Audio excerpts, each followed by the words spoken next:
ভাই প্রতারণার তো একটা লিমিট আছে রে ভাই। ক্ষমতা পেয়ে আমরা সংসদে দাঁড়িয়ে বলছি যে আমরা নির্বাচন দিবে না বলেই এই জন্য জুলাই সনদে স্বাক্ষর করেছি, না হলে আমরা স্বাক্ষর করতাম না। কত বড় প্রতারণা বাংলাদেশের সাথে। আমাদের দেশে অনেক মন্ত্রী আছে, এমপি আছে, তার পিছনে তার জুতো পরিষ্কার করার জন্য অনেক লোক ছিল, কিন্তু মৃত্যুর পরে তার জানা যায় 10 জন 15 জনের 20 জনের বেশি মানুষ হয় না।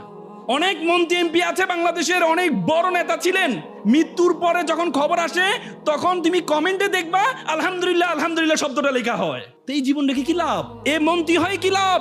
আজকে 1500-1400 জীবন দিয়েছে আমাদের রাষ্ট্র সংস্কার করার জন্য, আর আমরা সংসদে দাঁড়িয়ে ক্ষমতা পেয়ে আমরা সংসদে দাঁড়িয়ে বলছি যে আমরা নির্বাচন দিবে না বলেই এই জন্য জুলাই সনদে স্বাক্ষর করেছি, না হলে আমরা স্বাক্ষর করতাম না। কত বড় প্রতারণা বাংলাদেশের সাথে।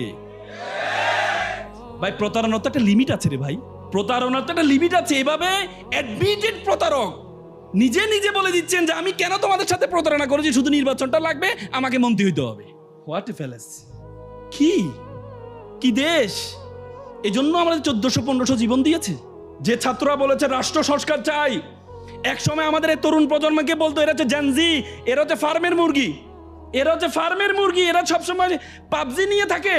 সে জেনজিরা স্লোগান দিয়েছে বুকের মধ্যে অনেক ঝড়, বুক পেতেছি গুলি কর।